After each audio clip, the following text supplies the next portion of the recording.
Et Sukhoi, Kinshasa, Demont, vous avez suivi vous-même, on en parle dans ce numéro. Freddy Mulumba, à ma gauche, bonne année, nous ne sommes pas dans la jouissance parce que le Congo a des problèmes. S'il y en a qui se réjouissent, c'est leur droit. Et puis Bruno Kaïmo à mon extrême gauche, et juste à côté, juste à mon extrême droite, nous avons notre ami et nouveau venu dans cette sphère, Roger Josué Mavungu, internationaliste, et puis nous avons Bongunda Apouyou. J'ai bien prononcé cette fois-ci. Très bien prononcé, merci. Voilà. On ouvre le débat pour justement parler ce sujet. Je voudrais commencer par Freddy Mulumba. Freddy Mulumba, vous avez la parole. Vous avez suivi quand même en direct de la RTNC ce réseau démantelé avec des visages qui ont été montrés au public congolais. Oui, d'abord, ce que je regrette, cher ami, est que on a démantelé. Le porte-parole a donné l'information. Normalement, porte-parole de l'armée. Oui, oui, a donné l'information. Normalement, on devrait avoir dans la société des mobilisations, on devrait avoir des débats dans des médias congolais. Ce n'est pas le cas. Il n'est suivi que Baba Soe qui a fait un peu une petite vidéo qui passe dans les réseaux sociaux. On n'a pas vu des hommes politiques prendre position parce que c'est très grave. Quand on vous dit que on veut assassiner un chef de l'État, je ne sais pas si on s'imagine si aujourd'hui on assassinait le président Tshisekedi, quelles seraient les conséquences. Et ce qui est beaucoup plus intéressant encore, c'est quand le porte-parole a comparé cette situation avec celle d'Abiyarimana quand il a été assassiné avec le président burundais. Ça donnait quoi? Donc, si ces gens allaient réussir leur coup, le Congo allait imploser. Mais Freddy, comment expliquer qu'une ONG avec des Rwandais du début à la fin, un seul Congolais aux origines douteuses, un Houndé, mais qui ne parle aucune langue du Congo. Comment voulez-vous que des responsables publics puissent vendre, donc l'État puisse vendre 50 hectares, c'est 50 hectares dont on a parlé, 50 hectares à un endroit stratégique, avec une vue sur Kibomango, le camp Kibomango, qui sert beaucoup de formation à l'armée, et une logistique importante, et également avec une vue sur l'aéroport. Comment expliquer une telle inconscience? Qui vend les terres? C'est toujours l'État congolais, non? Il n'y a pas d'inconscience, il y a l'infiltration. On est tellement infiltré. Moi, j'ai un ami qui m'a dit qu'il y avait un Rwandais avec qui il travaillait au PNUD. Un jour, il se réveille, le Rwandais dit non, je démissionne. Je vais à Kinshasa pour devenir directeur du cabinet d'un ministre.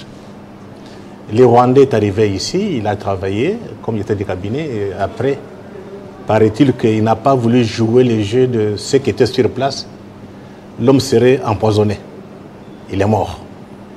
Ça signifie qu'il y a des infiltrations au niveau de l'administration. À tous les niveaux. C'est normal. Quand vous êtes en guerre avec quelqu'un. La vente des terrains, c'est quoi? Les affaires foncières? J'ai dit ceci, oui. Quand vous êtes en... Mais alors, on a des Congolais quand même à la tête de ce ministère quand même. Non, je pense qu'on va laisser la justice faire son travail. Parce que le porte-parole l'a dit, il y a même de hauts fonctionnaires qui sont complices. Qu'on laisse la justice faire son travail, la justice militaire faire son travail. Mais ce qu'il faut savoir, c'est ceci. Quand on est en guerre avec un État, cet État fera partie pour vous infiltrer. Ils sont arrivés à nous infiltrer à tous les niveaux. Maintenant, notre travail, c'est comment? C'est de boulonner cette infiltration. Et ça demande un travail de nos services et des Congolais, donc de tous les Congolais de manière générale. Donc ça commence par la presse. Je dis que la presse joue un rôle important. Mais les citoyens doivent aussi être vigilants. Non. Les citoyens doivent savoir sur cette avenue, qui y habite, voilà. J'ai dit ceci, les citoyens peuvent parler. Si les médias ne reprennent pas, cette information n'existe pas. Donc il faut que les médias publics et privés, quand j'ai médias publics et privés, qui sont les médias traditionnels. Parce que tous les réseaux sociaux, ce n'est pas normal. Il faudrait que notre presse fasse un travail correct. Il y a les faits, au lieu d'attendre que les réseaux sociaux en donnent, vous expliquez à la population, comme ça on sait faire la part des choses entre les rumeurs et l'information. Mais jusqu'à présent, tout se passe sur les réseaux sociaux. Moi, je vois que ce sont des rumeurs. Parce que ce n'est pas, comment dirais-je, supporté, ou bien ce n'est pas endossé par un grand journal, ou bien un grand journaliste, ou bien un journaliste d'investigation. Donc il faut que la presse fasse son travail.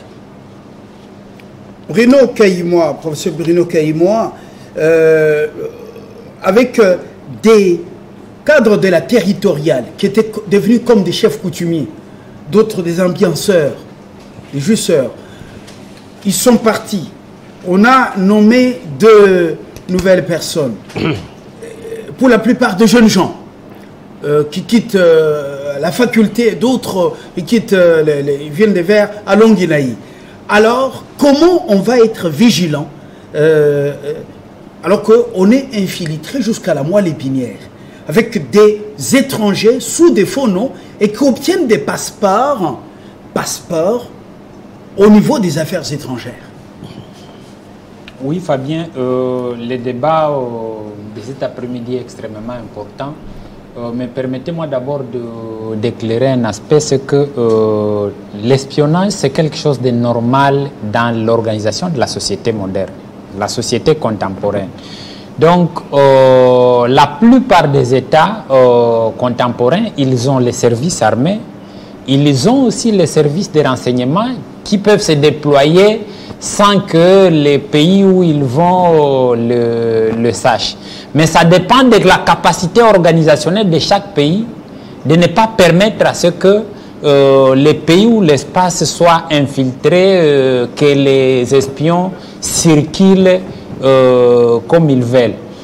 Et donc, ce que nous sommes en train de dire ici, ce que nous sommes en train de débattre montre quelque part là qu'il y avait des faiblesses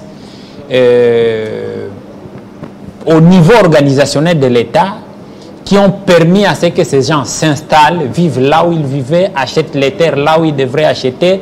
Et donc nous avons besoin des autorités responsables qui savent, qui ont la capacité de comprendre comment on doit pouvoir protéger l'État et qu'est-ce qu'il faut faire au sein d'un État moderne.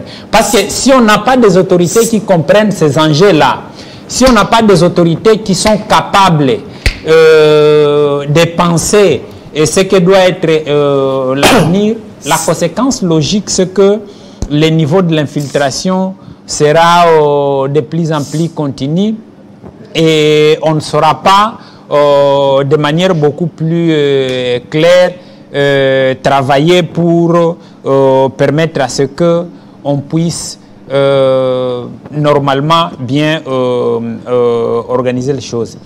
Permettez-moi de rappeler ici un fait qui est considéré comme la faiblesse de notre société. Benjamin Netanyahu vient de reprendre service en Israël. Le premier ministre israélien, il s'appuie sur les Tzahal. Il est redevenu premier ministre. Oui, la force armée israélienne. Et puis la Mossad, le service de sécurité israélien, qui sont les 2 bras séculiers qui permettent à ce qu'Israël se déploie et défend les frontières israéliennes. La faiblesse au niveau de la société congolaise, c'est quoi? Si Israël défend ses frontières avec l'appui d'Itzal et de son service de renseignement, mais quand vous rentrez en République démocratique du Congo, les gens croient et pensent que c'est le Dieu d'Israël qui va nous protéger, qui va nous défendre nos intérêts. Cette façon de penser, cette façon d'imaginer la sécurité, elle est dangereuse au moment où Israël n'attend pas que Dieu vienne faire à sa place ou agir à sa place. C'est la loi du talion. Bien sûr. Œil pour œil, dent pour dent. C'est la capacité opérationnelle. Même pas auprès du Conseil de sécurité. C'est la capacité opérationnelle des Tzahal et du service de l'enseignement. Permettez-moi de vous dire aussi une chose. Dans les organisations étatiques que nous avons aujourd'hui, il y a le Vatican, qui est le petit État le plus puissant. Au niveau du Vatican, Fabien, il y a un service de renseignement, l'équivalent de l'ANR, qui travaille avec les papes pour défendre pas les intérêts spirituels. On défend d'abord les intérêts économiques, les intérêts politiques du Vatican. Et c'est avec ces services que l'Église catholique, le numéro 1, peut décider soit d'éliminer, soit d'empoisonner, soit de lancer des opérations contre... Éliminer, empoisonner. C'est quand même extrêmement grave. Il y a un hôtel italien qui élimine, qui empoisonne. Oui, il y a un hôtel italien, Eric Frattini, qui a publié un livre intitulé « Les espions du pape ».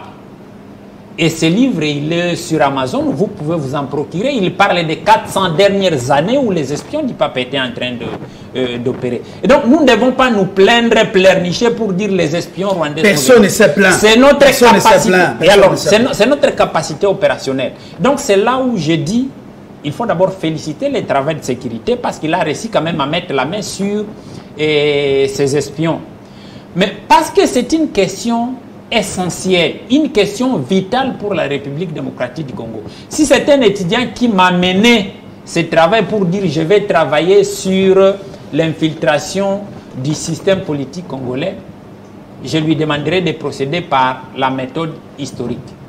Il pose la problématique, on présente une hypothèse. La première hypothèse que moi je chercherai à comprendre, c'est comment le régime qui est venu avant le régime actuel, il a géré la société pendant les 18 ans pour que nous soyons dans une société qui est infiltrée jusqu'au niveau le plus élevé. On ne peut pas comprendre les débats que nous sommes en train de faire ici si on ne comprend pas ce qui a été le rôle du régime Kabila pendant les 18 ans passés. Et donc, pour résoudre la question de l'infiltration, il faut que les politiques pose un peu la question à ceux qui ont géré le régime pour savoir mais qu'est-ce qui est arrivé pour qu'on soit infiltré jusqu'à ce niveau-là. Et quand on doit chercher une solution, il ne faut pas marginaliser cet aspect. Heureusement qu'autour de ces tables, il n'y a aucun étudiant qui viendrait vous demander justement des conseils pour la direction de son mémoire ni de son travail de fin de cycle. Merci pour cette analyse froide, très objective et impartiale. Monsieur Apouyou, c'est vous maintenant qui prenez la parole. Vous avez suivi le porte-parole des forces armées avec détail, avec précision, des figures ou de gens qu'on nous a présentés. Franchement, on pouvait surveiller un matin, on vous dit que le numéro 1 du pays n'est plus... Voilà, des gens, même le bâtiment Interpol, même ces gens logés dans l'immeuble Interpol, avec une vue panoramique sur les grands édifices, sur les grands bâtiments, sur les bâtiments des institutions de la République. Monsieur Apouyou, vous avez eu peur, vous avez craint? Craindre, non. Parce que c'était prévisible. Vous savez, deux fois c'est révoltant. Deux fois c'est révoltant de vivre dans un pays potentiellement riche, avec une puissance naturelle, d'assujettir d'autres peuples, et en même temps de continuer à vivre ces spectacles désolants chaque jour. Jusqu'à ce qu'on puisse envisager de porter atteinte à la vie du premier d'entre les Congolais. Vous savez, quand je parle toujours de la légèreté et de la manière dont on gère l'État, c'est visible à travers ces genres de spectacles. Monsieur Fabien, le professeur venait de le rappeler, que l'espionnage fait partie du mode opératoire entre les États. C'est normal qu'un État, pour changer ou pour influencer les décisions des autres États, puissent mettre le mécanisme sur pied, entre autres, l'espionnage. Il y a quand même trop d'ONG au Congo. Hein? Je vais y venir, je vais y revenir, ne vous en faites pas. Ne vous en faites pas. Justement parce qu'on a une conception tronquée de la démocratie, on pense que le fait d'avoir trop d'ONG, trop de partis politiques, trop d'églises, c'est l'expression de la démocratie. Alors qu'en réalité, c'est l'expression de la faiblesse et de la médiocrité. Je tiens à vous le dire, que lorsque nous parlons même de la démocratie, le professeur est là, il y a deux courants démocratiques qui dirigent le monde. Vous avez la démocratie selon l'approche libérale, incarnée par l'Occident, mais vous avez aussi la démocratie selon l'approche de certains États, c'est-à-dire la démocratie selon l'approche socialiste, incarnée autrefois par l'URSS à travers Vladimir Ilyich Ulyanov et aujourd'hui à travers les États comme la Chine, n'est-ce pas, et tant d'autres. Mais chez nous, comme nous vivons cette aliénation identitaire, lorsque nous parlons de la démocratie, nous ne voyons que l'approche occidentale. Encore que même dans cette approche occidentale, la démocratie, ce n'est pas synonyme de libertinage. Il y a la restriction de l'espace politique dans des États sérieux. On ne peut pas se réveiller un matin, ouvrir une église. On ne peut pas se réveiller un matin, ouvrir une ONG avec des autorisations en cascade. Et lorsque vous suivez de près, toutes ces ONG sont financées par qui? Mais lorsque vous suivez de près, allez au ministère de l'Intérieur, vous trouverez que ces ONG sont financées, entre autres, par nos détracteurs. Et c'est bien connu. Mais nous continuons à avancer. Moi, j'aimerais en fait baser ma réflexion, comme je le disais tantôt, qu'il est normal que nous puissions avoir le service d'espionnage. Mais ce n'est pas pour rien aussi que nous avons le service de contre-espionnage, professeur. C'est justement parce qu'on sait que certains États peuvent chercher à nous espionner. En conséquence, nous, pour nous préserver de cette infiltration ou de cet espionnage, nous développons le mécanisme pour contrer cet espionnage. Voyez-vous? Mais le fond du problème, c'est quoi, M. Fabien? Essayons de lever le débat. Posons le problème. Nous sommes le 6 avril 1994. L'avion du président Juvenal Abiyarimana est abattu. Lorsque vous... Abattu par un missile. Comment on appelle ça? Abattu sur le territoire rwandais. On parle de Kagame, selon beaucoup des livres que j'ai lus moi, on parle de Kagame qui était utilisé par Bill Clinton, la CIA, voilà, ainsi de suite. Il y a un documentaire. Pour pouvoir créer ce chaos là-bas, Pierre Péan l'a écrit également, et envahir le Congo, mettre la main sur les richesses du Congo. Il y a un documentaire, Mystère Corneille. Un documentaire, lorsque vous suivez ces documentaires, il y a un ancien agent qui a témoigné. En fait, il faisait partie de l'armée rwandaise pour démontrer noir sur blanc qu'il était envoyé bien avant pour espionner. Et c'était pratiquement le même mode opératoire. Il était près de l'aéroport, il a eu les informations nécessaires et le moment venu, ils ont passé en action. C'est-à-dire que ce que nous venons de vivre ou ce qu'on a voulu revivre, c'est le mode opératoire de Kigali. Ça doit être bien clair.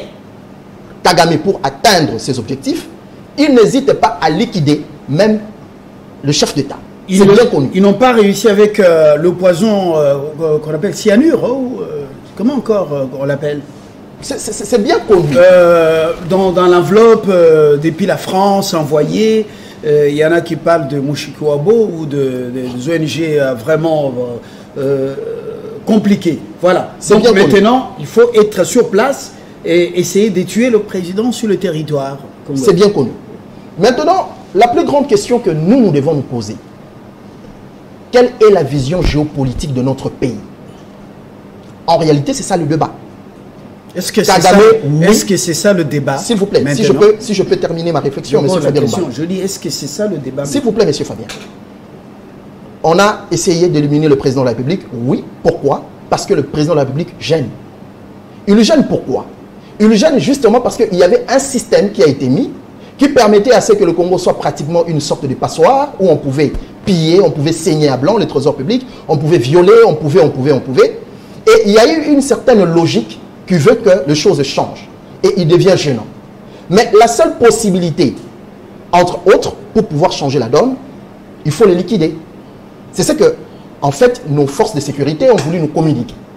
Mais maintenant, la véritable question, c'est de savoir qu'est-ce que nous devons faire pour que pareilles choses ne se reproduisent pas. C'est ce que je disais, le débat, c'est avoir une vision géopolitique sur le Congo. Parce que cette vision géopolitique sur le Congo permettra à ce que tous nos pays frontaliers qui menaceraient le Congo d'une manière ou d'une autre soient automatiquement contrôlés par Kinshasa. C'est ce que Kagame fait et nous avons la responsabilité de contrôler les Rwandais ainsi que tous les pays frontaliers, c'est-à-dire leurs dirigeants, parce que ce sont nos portes d'entrée et ils peuvent toujours nous faire mal. Et voilà. Monsieur Mavungu, vous allez plus intervenir en tant que politique. Dites-nous concrètement, au moment où des coups sont déjoués ici, des coups d'État, des réseaux d'espionnage démantelés, des réseaux très dangereux à travers des ONG, organisations non gouvernementales. Nous recevons encore des armées qui ne sont même pas armées. Au vrai sens du terme, l'armée sud-soudanaise, ici, dans le cadre de la force régionale, pour venir faire quoi? Nous apporter quoi? Monsieur Mavungu. Merci de la parole, monsieur Fabien. Merci aussi de partager ces plateaux avec les éminents patriotes que j'ai toujours admirés. La RDC, comme l'a dit mon co-débatteur, a une vocation d'une puissance, d'une grande puissance, vais-je dire d'ailleurs, ayant en son sein tout ce que le monde envie, tout ce que le monde recherche. Hier, c'était des épices. Hein. Ils sont venus pour chercher des épices qu'il manquait eux, et ils ont découvert ce qu'ils ont découvert. Mais nous, maintenant, nous avons ça. Nous n'avons plus droit à nous pleurnicher. La petite armée sud-soudanaise, pour faire quoi au Congo? C'est la force dite régionale. Parce que vous êtes allé à la communauté est toute force n'est pas force. Toute force n'est pas force, M. Fabien. Toute force n'est pas force. Comme tout homme n'est pas homme. On peut avoir tout ce que les hommes ont sans être un homme. Les Sud-Soudanais n'ont rien. C'est à nous d'apporter secours aux Sud-Soudanais. Les Sud-Soudanais vont venir nous défendre, nous. Et la malchance, vous avez suivi plus tard que hier ou il y a 3 ou 4 jours passés, il y a un donneur de leçons de l'autre côté, Museveni, qui nous dit que nous devons négocier avec les terroristes. Alors que lui n'a jamais négocié avec les ADF qui sont des nationalités ougandaises. C'est de réussite. Et pour réussir à tout ça, il nous faut de la géostratégie. Mon co-débatteur a parlé de la géopolitique. Oui, c'est par rapport à ceux qui nous avoisinent. Mais qu'est-ce que nous devons faire? Nous devons développer nos stratégies à nous-mêmes. Si les Américains comptent sur le soft power, nous devons appliquer nos techniques à nous. Nous devons cesser de dire non, non, non, non, Nzamba Osal. Vous savez ce qui tue le Congo? Ils nous ont trouvé forts, nous. Ceux qui sont venus, ils nous ont trouvé forts. Parce que, ayant fait le Sciences Po, j'ai appris dans la charte de Léopold II, qui envoya à ce temps-là, allait leur dire, allez le détourner de leur voie. Ils connaissent Dieu. Nous connaissions Dieu avant qu'il ne vienne. Mais on nous affaiblit de par leur culture. Donc, cette histoire de Zambé à Kosala, c'est une grande faiblesse. C'est une grande... C'est un aveu de puissance. C'est un aveu de faiblesse et c'est une façon de nous assujettir définitivement. Pourtant, Zambé assis à Sala. Monsieur Fabien, à Sala. Comment je me suis déplacé? À Silissa. Comment je me suis déplacé de la maison jusqu'ici? Je n'ai même pas prié quand j'ai reçu l'invitation. Je ne suis pas arrivé ici. Comment procurons-nous? Nous prions avant de nous procurer. Mais seulement pour faire de grandes choses, nous devons d'abord prier. Regardez la faiblesse. Quand un blanc mange, il ne prie pas. Mais quand un noir, avant de manger, il ferme les yeux pour prier. Mais on va empoisonner. On nous empoisonne quand on nous envoie les Sud-Soudanais. On nous empoisonne. Je vais vous faire remarquer quelque chose. Quand on veut qu'on envoie le Kenya, les Ougandais, les Sud-Soudanais, ne sont-ils pas des neurotiques? Mais ils peuvent changer tout juste de nous. On prend le Rwandais qu'on a refusé et finalement on leur donne de nom Kenya, Ougandais, ils reviennent. Nous saurons vérifier ça? Ce n'est pas le premier président à être visé. Alors, nous voyons les dangers qui est permanent. Les réseaux d'espionnage à Kinshasa, en province, les affairistes ne sont pas contents que les robinets soient fermés envers le Rwanda. Le pêcheur en eau trouble qui aime avoir le pouvoir par des négociations, des dialogues avec les délinquants, et tout ça, ne sont pas contents. Mais nous continuons, et la zone tampon là, la fameuse zone tampon, On nous dit que notre armée ne peut pas accéder à Kibumba, il faut seulement la force régionale, avec laquelle les M23 sont des mèches avec les M23. D'abord déstabilisés depuis la reprise des vols des Sukhoi 25, cherchent à parler. Ils ont demandé depuis hier une réunion urgente avec la force régionale. Est-ce que nous ne sommes pas là en train d'assister à la mise en œuvre de la balkanisation? Elle est là et le plan est en marche. Nous ne devons pas être dupes. Nous ne croyons pas que parce qu'on vient de lever l'embargo, que finalement tout est OK. Le train de la balkanisation est en marche. La présence de ces nilotiques-là vient enchérir finalement que demain, si nous ne faisons pas attention, si nous ne voulons pas, elle est bon. Cette partie-là est en train de partir. S'il vous plaît, accordez-moi 2 secondes pour vous dire, M. Fabien, personne ne viendra sauver le Congo si nous ne le faisons même. Le Congo est cette dame-là, cette belle dame, dont les hommes se sont ligués, contre laquelle les hommes se sont ligués, de ne pas se marier. Tout le monde doit y aller. Elle nous appartient tous. C'est-à-dire, M. Fabien, M. Freddy, M. le professeur, mon co-débatteur à gauche, tous les hommes ont la même mise sur ce. Depuis 1885. Très bien. Freddy Mulumba, maintenant, on n'est pas en train de pleurnicher. On dit ceux qui ont Monindoki, Belela, on met au grand jour, comme l'armée l'a fait, ainsi de suite. Freddy, comment faire en sorte que les restes des réseaux soient démantelés, les réseaux d'espionnage, et les plus hautes autorités, qu'elles soient militaires, politiques, administratives, religieuses, soient aussi démantelées, citées, pour une fois pour toutes, qu'on sache que l'ANR, la DEMIAP et d'autres services de défense sont dirigés par des Caleb, je dis Caleb et des Josué. Oui, je pense que nous passons une période très difficile. Ce sont des mutations géopolitiques qui coïncident malheureusement avec l'effondrement de l'État congolais. Donc moi je pense que pour qu'on aille vite, il faut d'abord réinventer l'État. Quand tu dis réinventer l'État, c'est d'abord avoir une armée qui est capable de défendre les frontières. Une armée forte. C'est la priorité des priorités. La priorité. Voilà. Et deuxième élément qu'il faut mettre aussi sur la place, c'est construire l'administration.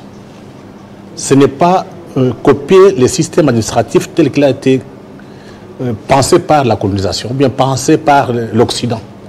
Il faut que les Congolais réinventent leur propre administration par rapport aux réalités socio-économiques et historiques. N'oubliez pas que dans ce monde, dans cet espace qu'on appelle Congo aujourd'hui, il y avait des grands empires, il y en a encore. Mais ces empires ont fonctionné sans des frontières tracées, comme on a tracé à partir de Berlin. Donc, armée, administration.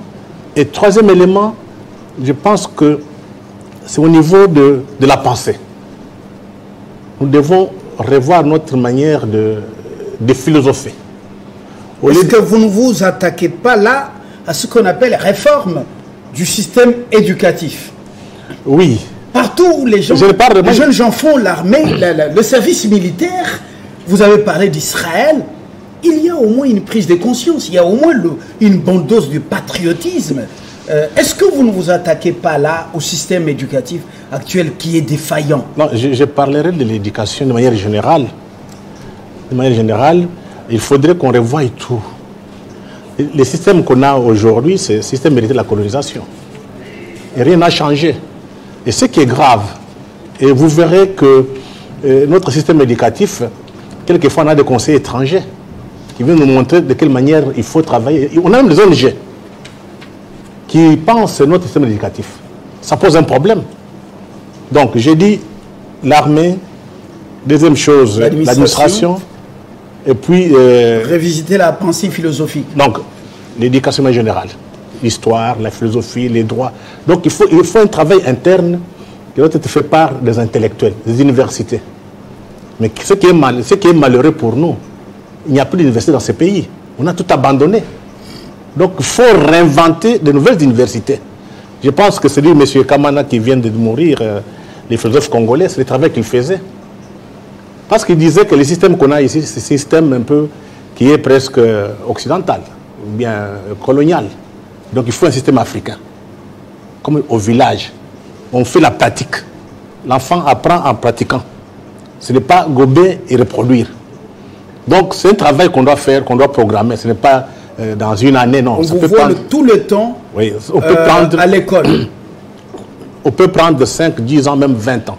Toute une génération, on la forme. Et là, si vous avez des élites qui voient loin, qui pensent à la société, c'est le travail des philosophes. Vous allez dans chaque société, vous allez entendre des idées portées par des hommes.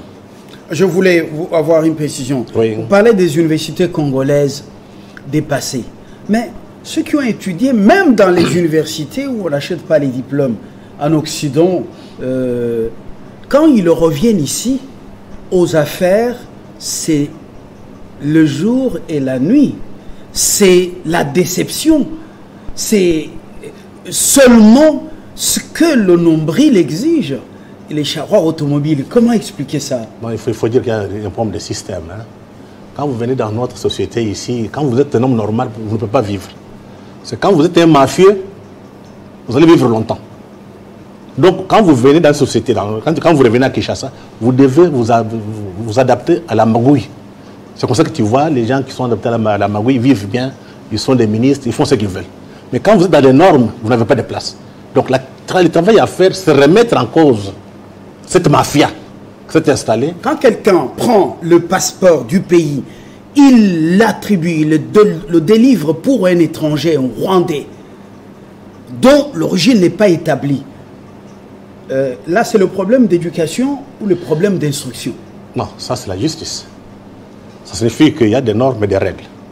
Quand vous avez péché, vous avez commis une bêtise, normalement c'est la justice qui doit vous suivre. Non, le mal maintenant dans la personne. Non, le mal, ça c'est l'éducation. Qui est à ce service? Non, ça c'est l'éducation. Mais s'il y a des règles et des normes, vous commettez une bêtise, on vous met en prison. Je prends un exemple un peu très précis. Il y a un ministre ici qui était à l'éducation, qui a détourné l'argent. On l'a arrêté à Brazzaville avec une malle pleine d'argent. Où vous aviez vu cette malle? On a vu à la télévision. On a vu. L'homme a été renvoyé à Kinshasa, arrêté, mis en prison. Le lendemain, l'homme est sorti. On l'a vu au Parlement. Est-ce que vous trouvez ça normal? Ça signifie que notre société est en crise. Vous voyez? Non, laisse-moi terminer. Mais ce qui est grave, c'est de voir que de telles histoires se passent dans notre société, personne ne parle. C'est anormal que les biens publics, les gens jouent avec, que tout le monde se taise. C'est pas normal ça. Donc, nous sommes tous responsables. On devrait être capable, quand il y a une bêtise qui est commise, qu'on soit capable de dénoncer et exiger à ce que l'État sanctionne. Curieusement. Une justice, une vraie justice. Mais la justice est corrompue. La justice est corrompue. Tous ces juges, ou bien la plupart des magistrats, viennent de notre société qui est une société malade. Je te prends l'exemple, cher ami. Tu peux voler l'argent de l'État aujourd'hui. Tu rentres dans ton village. Tout le monde est content. Le nôtre a eu l'argent. On ne te demande pas d'où vient cet argent-là. Tu vois? Et quand on te prend, on te met en prison. Les gens sortent pour dire non, non, on l'a arrêté parce qu'il est candidat à la présidence, on l'a arrêté parce qu'il est de tel tribu. Mais on oublie que la personne a volé l'argent de l'État congolais. C'est les biens publics. Et la justice doit prouver cela. C'est aussi là une autre paire de manches. Bruno Kayimoa, pourquoi, à votre humble avis, Kagame a perdu sa maîtrise de soi? Le silence, ce n'est plus son affaire. Il est très agité. Et même à Kigali, vous voyez déjà les problèmes commencent à se poser. Incendie d'immeubles publics et tout ça. Il est très agité. il commence à beaucoup se plaindre, à se défendre. Le malheur du Congo, c'est pas lui. On a essayé de dramatiser. Le Congo se victimise. Quelle est votre analyse personnelle? Oui, Fabien. Nous vivons dans un monde où la vie en société elle est cyclique. Donc il y a des cycles de vie. Il faut chercher toujours à comprendre ces cycles. Malheureusement, il y a des gens qui croient, quand il est dans une période bien définie de la vie, ils croient que ce cycle ne va pas se terminer. Donc, Kagame, ce tout-puissant président rwandais qui se permettait de faire n'importe quoi, il a oublié que, qu'il le veuille ou pas, il va y avoir un moment où ce cycle va se finir. Et nous sommes à la fin de son régime, nous sommes à la fin de cette barbarie-là. Et là, il est en train de se plaindre, il est en train un tout petit peu de se réveiller, de se rendre compte que le compte à rebours a déjà commencé. Donc, on est en train d'aller, peut-être même à grands pas, déjà vers la fin de ce régime. Et donc, de l'autre côté, il a été habitué à venir, à faire tout ce qu'il pouvait faire à l'Est, mais au moins, on a déjà au niveau de la République démocratique du Congo un responsable, un président qui peut envoyer des Sukhoi aller violer les frontières, l'espace aérien de Kigali. Hier, il y a une personne qui m'a appelé qui était au niveau de la Kivu, qui était en train de dire que ils étaient contents du cadeau de fin d'année que le président Tshisekedi avait donné à l'Est. Les deux Sukhoi qui étaient en train de survoler l'espace congolais, qui étaient aussi visibles au niveau du Rwanda. Et donc, il ne vivait pas ça. Il a passé 10, 20 ans en train de torpiller, en train de tuer, en train de faire n'importe quoi à l'Est. Maintenant que la donne est en train de changer, comment veux-tu qu'il puisse dormir? Comment voulez-vous qu'il puisse garder sa paix? Et donc, de notre côté, parce que nous avons cette faiblesse d'avoir une organisation qui ne tient pas debout, ça vaut la peine que nous puissions travailler pour nous organiser de manière consistante, de manière responsable, organiser notre armée, réorganiser nos services de renseignement, faire de sorte que les gens qui sont conscients, parce que la plupart des Congolais sont inconscients, les quelques personnes qui sont conscients se retrouvent autour du chef pour que nous puissions mener à bout cette guerre et mettre d'abord fin avec ce régime dictatorial et sanguinaire du Rwanda. Dans la suite logique, après la décision prise au Conseil de sécurité, on ne peut pas beaucoup. Il y en a qui parlent des conseils d'insécurité. Mais après, l'avion devait décoller de la France pour nous amener la logistique. Mouyaya, est-ce qu'il s'est prononcé sur, vous qui écoutez, sa redevabilité dans le nouveau narratif? Est-ce que l'avion qui avait notre logistique de l'armée, est-ce qu'il a décollé? Il est déjà venu chez nous parce que la mesure a été levée. Bien, je ne sais pas dire si l'avion a décollé ou pas, mais que l'avion décolle ou qu'il ne décolle pas, l'essentiel, c'est avec ce que nous avons à l'Est. Avec les moyens de bord que nous avons, nous devons savoir faire avec. Il y avait un débat au niveau de la société où les gens disaient c'est pas Fatih qui avait acheté le Sukhoi. Mais si c'est vous qui avez acheté, si les Sukhoi étaient achetés au temps de Kabila, pourquoi on ne les a jamais utilisés? Mais au moins on doit être content, la population est contente de voir qu'il y a au moins un président capable d'utiliser ces Sukhoi, capable de les envoyer aller violer l'espace aérien rwandais, capable de donner un cadeau de fin d'année. Kinshasa a démenti, hein, Kinshasa a démenti. Moi, je suis en... Alors, Kinshasa devient provocateur, apparemment aussi. On nous a provoqué depuis bien longtemps. Maintenant, c'est les instruments. Et donc, sur la scène internationale, on ne doit pas se comporter comme dans une église. Devant un incompréhensible comme Kagame, il faut savoir faire des manœuvres militaires sur son propre espace, afin qu'il puisse comprendre que s'il continue avec sa barbarie, on ne va plus croiser les bras. Monsieur Apouyou, vous avez déjà eu le temps, peut-être l'occasion de suivre les dernières heures de Hitler Adolphe.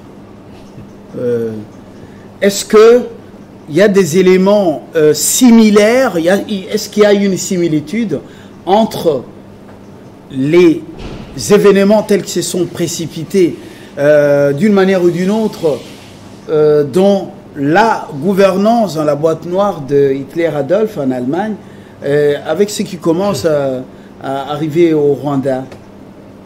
Merci beaucoup, monsieur Fabien. J'aimerais peut-être apporter une ou deux précisions, si vous me le permettez. Oui. D'entrée de jeu, nous sommes tous d'accord que le problème congolais est d'ordre systémique et non anthropologique.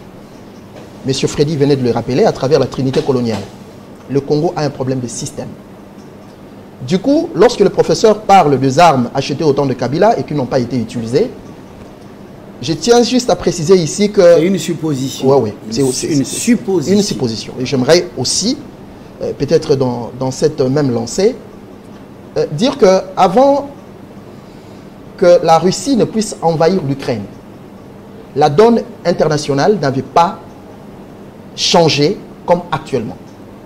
Kabila, lorsqu'il a subi toutes les incursions rwandaises, lorsque Kabila a été soumis à toute les pressions rwandaises sous la protection de la communauté internationale, l'Occident régnait en maître absolu en Afrique. En maître absolu. Ce qui n'est plus le cas aujourd'hui. Parce que depuis l'opération militaire de Russes en Ukraine, la donne internationale change. Et sur le plan international, nous avons pratiquement une bipolarité en termes d'influence. C'est ce qui justifie même que certains États, aujourd'hui, ne cachent plus leur sentiment de s'accrocher à la Russie. Ce qui n'était pas le cas à l'époque de Kabila. Et donc, il faudrait prendre en compte cette dimension. Alors, par rapport à votre question, vous savez, monsieur Fabien, il faut circonscrire le changement d'attitude des Occidentaux dans ce que je venais de dire. Aujourd'hui, l'Occident ne règne plus en maître absolu. La Russie n'est pas seule. Il y a la Chine aujourd'hui qui rivalise avec l'Occident. La Russie n'est pas seule. Il y a certains États qui s'accrochent. Il y a la Corée du Nord. La Corée du Nord. C'est le jeune Kim Jong-un. Voilà. Et il y a l'Iran. Et puis dans le cadre, sur le plan économique, il y a cette organisation éléphantesque qui commence à s'imposer, ces BRICS, face aux organisations ou aux institutions de Bretton Woods. Vous sentez que l'Occident est en déclin. Voilà. Et d'où les yeux doux qu'on fait à l'Afrique. Et donc, voilà, lorsqu'on arrive déjà à comprendre cette situation internationale, c'est simple. L'Occident, à chaque fois qu'il y a chamboulement de l'ordre international, il ne cherche qu'à se rabattre ou à s'accrocher. On l'a vu avec l'effondrement de l'URSS, on s'est débarrassé de Mobutu comme si on s'est débarrassé d'une personne sans importance, alors que c'était pratiquement leur homme de main. Pour les remplacer par qui? Pour les remplacer par Museveni, pour les remplacer par Kagame. Aujourd'hui, l'Occident s'entend... Mais ils sont toujours comme ça quand même, non? Non, non, c'est-à-dire, moi je veux... Washington, ouais, pas d'amis éternels, il utilise, après il vous abandonne. Et donc, ils l'ont fait en Irak. Voilà. Et ils ont livré Saddam Hussein dans la honte. Ils ont utilisé Savimbi, ils l'ont fait humilier, cribler des balles. Ils sont toujours comme ça. Ils sont toujours comme ça. Ils ne respectent pas leurs alliés. Et ces gens, enfin, à des gens pareils, ou face à des gens pareils, on ne peut pas faire confiance. Parce que la conséquence, c'est que si aujourd'hui ils décidaient à ce que le président Tshisekedi soit leur homme de main, ça ne sera pas pour les intérêts de notre pays. Là, nous devons nous le dire. Parce que si nous voulons réellement que le président de la République soit au service de notre pays, le président de la République doit développer une vision au profit de son pays. Or, les Occidentaux, avec le capitalisme dont ils prônent, ils n'ont pas d'état d'âme, ils n'ont pas d'amis, n'est-ce pas? Ils n'ont que d'intérêt. Et donc, le changement d'attitude de cette communauté, entre guillemets, de puissance internationale vis-à-vis de Kigali, en tout cas de mon point de vue, je pense que nous ne pouvons pas espérer, face à des partenaires aussi malhonnêtes, n'est-ce pas, nous attendre à quelque chose. Et si je peux toujours évoluer, je parlais ici de la dimension géopolitique. Quand je dis c'est le débat, pourquoi? Parce qu'aujourd'hui, avec le monde qui change, parce qu'en fait, le monde est en train de subir un chamboulement de l'ordre international. Et nous y arriverons avec notamment l'envahissement de la Chine, n'est-ce pas, qui continue de menacer d'envahir Taïwan. C'est-à-dire que le monde est en train de changer sa dimension. Et donc, si le Congo, qui est supposé être la locomotive naturelle d'Afrique, n'a pas une vision géopolitique, parce que je tiens à préciser ici que la géostratégie, qui n'est qu'une dimension militaire, n'obéit qu'à la dimension géopolitique d'un État. La géostratégie n'est pas exclusivement militaire. Je dis fondamentalement. Voilà. C'est-à-dire que la géostratégie ne fait qu'accompagner la dimension géopolitique. Parce qu'en fait, c'est la géopolitique qui définit les objectifs d'un État, n'est-ce pas? Et la géostratégie vient pour matérialiser. Et donc, le débat que nous voulons à ce jour... Mais Mulumba le dit en des termes, je crois que vous allez, en revenant à vous avant de boucler, Mulumba le dit en des termes simples, pour l'auditoire, il dit l'armée, priorité des priorités, l'administration non corrompue et corruptible, et puis il faut une éducation qui doit répondre à la vision que vous avez pour une nation, dans combien de temps, et qu'est-ce que vous voulez devenir, Monsieur Fabien, siéger au sein du G8. Monsieur Fabien. Et puis je vais... Monsieur, s'il vous plaît, si je puis atterrir, s'il vous plaît. Vous avez beaucoup parlé. S'il vous plaît, si je puis atterrir mais pendant 30 secondes. Lorsque M. Mulumba parle de l'armée et de l'éducation, de tout ce qu'il avance, je suis tout à fait d'accord avec M. Mulumba. Mais M. Mulumba est aussi d'accord qu'en réalité, c'est la politique qui définit tout. On ne peut pas avoir une armée forte si vous n'avez pas, n'est-ce pas, les hommes politiques qui définissent ce qu'ils veulent de cette armée. Parce que le militaire, finalement, les militaires font quoi? Les militaires ne font qu'exécuter la vision politique des dirigeants. Voilà. Donc là, c'était une précision. Voilà, ces hommes politiques, c'est une véritable gageure, hein, parce que c'est l'éducation qui les produit. C'est l'éducation qui les produit. Et l'armée également les façonne, les taille. Ça, c'est extrêmement important. Monsieur Mavungu, Roger Josué, vous avez la parole pour la suite. Oui, je suis en train de... Nous sommes au niveau de propositions pour pouvoir, parce que vous sentez que le Congo, sans pour autant avoir une vision claire, sans pour autant changer de paradigme de gouvernance, d'éducation, l'administration, nous allons être victimes, même des petits qui ne valent pas grand-chose. Plus tard qu'il y a un mois passé, le ministre des Affaires étrangères chinois était en train de répondre à des questions de journalistes français. Il leur avait dit, laissez tout le monde faire sa politique selon ses propres principes, selon ses propres systèmes. L'Afrique, en général, en particulier la RDC, nous devons savoir appliquer ce que nous voulons de nous. Avant de sortir de chez soi, on s'est défini la tenue qu'on va mettre. C'est de cette façon que le Congo et l'Afrique en général vont devoir se développer. Mais lorsqu'il faut nous inculquer à la manière de l'Occident, nous ne sommes pas semblables à l'Occident. Nous ne sommes pas semblables. Excusez-moi, j'ai vite abordé cette partie. Mais il a fallu que je termine ce que j'ai laissé en suspens. Quand vous avez évoqué, nous ne pouvons pas nous étonner. Vous savez que ce n'est pas le premier président à être sous la liste de ceux qui doivent mourir. Mais ils ont tiré. C'est Kagame qui a tiré Mosé ici, non? C'est Kagame. Devons-nous étonner que Kagame puisse tirer Fachi Beton, le président? Non. Parce qu'il a été servi à plateau d'or par Mosé, en leur donnant même l'état-major. L'éducation dont parle mon aîné, qui ont écroulé l'éducation du Congo. Ils ont tout neutralisé pour nous empêcher, nous, de voler. Tout ce que nous avons comme fondamentaux de l'éducation, ils ont emporté. Oui, mais on a eu quand même 62 ans. 62 ans. Voilà pourquoi. Est-ce qu'on doit continuer à pleurnicher pour dire... Un corps dont les agents microbiens, le germe, ont gangréné pendant plus de 60 ans. Vous pensez que c'est facile? Ils sont venus, les cycles dont le professeur avait parlé ici. Vous savez, le premier cycle de ces infiltrés-là, c'est avant 60. On a été naïf de leur accorder la nationalité en 60. Ça, c'est le premier cycle, qui n'était pas assez nocif. Mais c'est le deuxième et le troisième qui sont les plus nocifs, parce qu'en 1994, lorsqu'ils viennent avec des armes, alors qu'en droit humanitaire, nous n'avons pas appris ça. C'est à la frontière qu'ils doivent être désarmés. Ils n'ont pas été désarmés. Mon professeur est là. Il ne va pas me contredire que ce que j'ai dit, c'est à la frontière. Les militaires ne peuvent pas entrer en tant que militaires. Ce sont des réfugiés. Désarmés à la frontière, mais ils sont entrés ici avec leurs armes. Ils n'étaient pas seulement les Hutus, même les Tutsis. Ils ont masqué que c'était les Hutus qui fouillaient. Et pourtant, les Tutsis étaient là.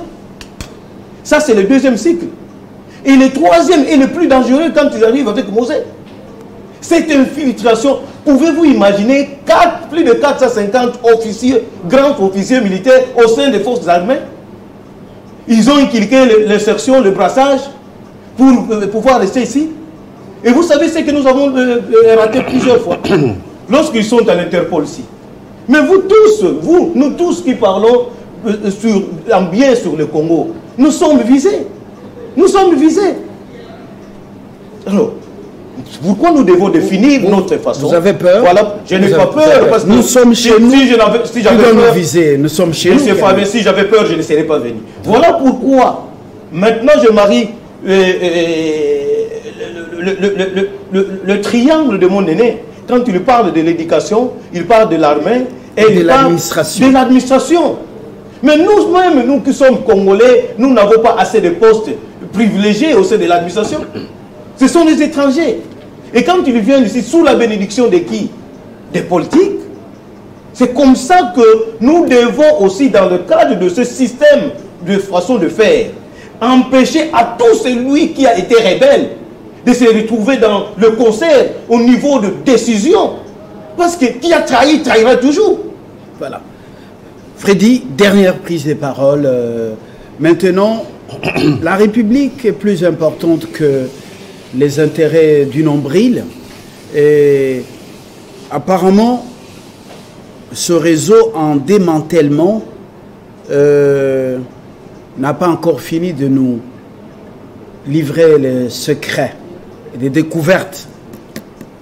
Le porte-parole de l'armée a dit qu'il y a des officiers généraux et des officiers supérieurs. Freddy, on doit prendre combien de temps? Des gens démasqués, arrêtés depuis août. Et on laisse... on a besoin de se documenter davantage. Je pense qu'il y a l'enquête qui se poursuit. On saura quand tout sera arrivé à la fin. Mais ce que je demande aux Congolais, c'est de voir un peu la gravité de la situation. Normalement, on devrait voir les gens marcher dans ces pays. Parce qu'on ne se rend pas compte de la gravité de la situation. Supposons que ils avaient réussi à abattre le président Tshisekedi, on sait dans quelles conditions. Est-ce qu'on y pense? Donc, la population devrait se mobiliser pour montrer au monde on ne peut plus accepter que nos élites soient assassinées. On a assassiné Lumumba, on a assassiné Mouzé Kabila, on a assassiné Moulele, on en a encore assassiné beaucoup qu'on ne connaît pas. Il faut que ça s'arrête. Est-ce que ce sont les marches qui vont changer la donne? Il y a des niveaux. C'est la vigilance, c'est le patriotisme. Je dis qu'il y a des niveaux. Parce que quand la population va marcher, c'est un message qu'on donne à l'extérieur. Nous ne sommes plus accepter ça. Deuxième niveau, c'est au niveau des médias. Vous devez apprendre quand il y a de tels événements graves. Il faut qu'on les sente au niveau de l'opinion. Des débats dans des télévisions, radios, et puis presse écrite, même dans les réseaux sociaux. Mais quand vous regardez les Congolais, ils sont ailleurs. Ce qui m'inquiète, de voir que dès que les paysans parlent, ou bien dès qu'une autorité politique parle, il n'y a pas les relais. Il ne faudrait pas qu'on vienne vous chercher à la maison pour faire les relais. Il faut qu'on prenne conscience, parce que c'est très grave ce qui peut nous arriver demain. Mais je voudrais peut-être, pour conclure un peu mon petite intervention, parler que nous sommes entrés dans un monde multipolaire. Et dernièrement, il y a le chancelier allemand. Il avait publié un article dans Foreign Policy, je pense cette année, c'est moi. Il parle que le monde est devenu multipolaire. Il demande aux Américains que l'Allemagne prenne la tête de l'Europe pour créer un pôle, mais qui n'est pas en contradiction avec l'Amérique, qui est un complément. Parce que pour le moment, l'Amérique contrôle toute l'Europe. Donc quand on vous dit que le monde multipolaire est en train de se mettre en place, il faudrait que les Congolais, au niveau des élites intellectuelles, ceux qui maîtrisent un peu les relations internationales, qu'on commence à réfléchir. On ne réfléchit pas à la télévision. Ça demande des chercheurs, des gens qui doivent travailler, produire leurs pensées et donner aux hommes politiques. Est-ce que l'université ne pense pas et ne fait pas des propositions aux décideurs? Mais les universitaires peuvent penser. Qui les écoute? Si on écoutait nos universitaires aujourd'hui, on ne serait pas là où nous sommes. Il faut que les hommes politiques fassent un effort. Quand il y a une situation, on demande aux universitaires congolais, il y en a qui travaillent. Qu'est-ce qu'on peut faire? Mais aussi, ça ne suffit pas. Il faudrait que cette vision soit partagée aussi, cette vision universitaire soit partagée par l'opinion, donc par la population. Ça demande qu'il faut que ce discours quitte l'université, arrive dans les médias. Mais pour le moment, je pense qu'on s'est perdu dans les élections. Chacun cherche à devenir président, ministre ou bien député. Voilà. Freddy Mulumba, merci. Bruno Kayimoa, c'est votre conclusion. Nous, en 2023, nous sommes entre la guerre entre la lutte contre cette guerre d'agression et les élections à Kinshasa et dans d'autres provinces. C'est les louanges et les adorations derrière telles qui a Pesaka bien, à Kabaka bien, qui a plus de moyens, qui est beau, ainsi de suite. Congolité, oui ou non. Qu'est-ce que vous proposez concrètement? Parce que ces élections, avec leur train des bonheurs, des malheurs, risquent de nous arracher le plus d'attention alors qu'une partie du pays est sous contrôle rwandais. Je crois qu'il faut travailler plus d'abord pour souder l'unité. Et donc, les quelques politiciens qui sont conscients des enjeux actuels, qu'ils puissent se rapprocher de plus en plus autour du président de la République pour qu'on amène une solution définitive à la crise rwandaise, à la crise de l'Est plus précisément. Et nous ne devons pas oublier que les puissances occidentales ne vont pas lâcher l'idée qu'elles ont de balkaniser les pays, surtout qu'il y a cette crise qui est en train de les menacer. Donc on doit savoir jouer sur les deux tableaux-là. Donc la question de savoir, nous avons des voisins à l'Est, principalement le Rwanda, l'Ouganda et bien d'autres, qui sont en train de nous menacer et qui sont manipulés par ces puissances occidentales. Mais aussi, nous sommes en train, comme Freddy l'a dit, en train d'aller vers un monde multipolaire qui sera peut-être encore difficile de vivre. Parce que c'est mieux de vivre encore dans le monde bipolaire où on dit « je ne suis pas avec celui-ci, je suis avec celui-là ». Mais dans le monde multipolaire, il peut y avoir 4 pôles ou 5 pôles de décision. S'il y a 3 qui sont contre vous, ça peut être beaucoup plus compliqué. Et donc, nous devons avoir une attitude beaucoup plus responsable sur la scène internationale. Parce que sur la scène internationale, il n'y a ni pitié, il n'y a ni amitié, il n'y a que l'intérêt qui compte. À nous de savoir protéger l'intérêt de la République démocratique. Le banditisme à ce niveau-là, vous l'avez dit, Monsieur Apouille, votre conclusion? Ma conclusion, elle est simple. La politique reste le levier du pouvoir social. On peut beau réfléchir, on peut faire des incantations, mais si vous n'avez pas une direction politique visionnaire, éclairée, vous ne pouvez rien espérer. Je tiens à le préciser ici. Le roi Léopold II, en 1776, il convoque la conférence internationale de géographie à Bruxelles. L'intention, c'est quoi? L'intention, c'est d'avoir un empire en Afrique centrale. Il convoque la conférence internationale de Berlin en 1885. Et dans toutes ces conférences, vous trouvez les intellectuels qui participent. Mais en fait, c'est pour obéir à une logique politique d'un homme. C'est ainsi que le roi Léopold II aura, pour son propre compte, notre pays. à travers la conférence internationale de Berlin. C'est connu. S'il vous plaît. C'est une histoire. S'il vous plaît. S'il vous plaît. Ici, je cherche à faire comprendre la primauté de la dimension politique. Lorsque nous parlons de l'éducation, Monsieur Fabien, l'éducation aujourd'hui fait partie de ce qu'on appelle la trinité coloniale. L'État, l'économie et l'Église. C'est une vision du roi Léopold II de la Belgique, une dimension politique. Donc si nous voulons que nous puissions changer la donne dans ces pays, il faudrait que nous puissions avoir des dirigeants éclairés, des dirigeants visionnaires qui vont changer la donne. Merci. Sans quoi, on ne peut rien espérer. Merci beaucoup. Monsieur Mavungu, Josué, votre conclusion, on a fini. La multipolarité ne nous empêche pas d'évoluer. Même dans la bipolarité, nous étions dans la multipolarité. Parce que dans le choix d'intérêts, la France, quand il s'agit de ses intérêts, est s'opposée à l'Amérique. L'Amérique même, ainsi de suite, comme l'Angleterre. Nous avons vu l'Angleterre quitter l'Union européenne. Pourtant, ils étaient tous dans une même, dans un même bateau. Alors nous devons, dès maintenant, choisir le bon côté. En faisant le malin. Regardez, l'Occident ne donne qu'une vingtaine d'années ou une trentaine. On a donné une vingtaine ou une trentaine à Mobutu. On a donné une vingtaine ou une trentaine à Museveni. On a donné jusqu'à Hosni Moubarak, Kadhafi même, Saddam Hussein. Mais la fin, c'est comme ça que le cycle, il y a plus de 5 mois, 6 mois, j'ai suivi j'ai suivi mon cher René et M. Freddy, je termine, qui nous avait dit, ici même, que le jour de Kagame était compté. Merci. Et je répercuté ça partout, nous le sentons. Merci. Il ne nous reste pas 2 ans. Merci, M. Mavungu, Roger Josué, merci à vous. C'est la toute dernière émission de 2022.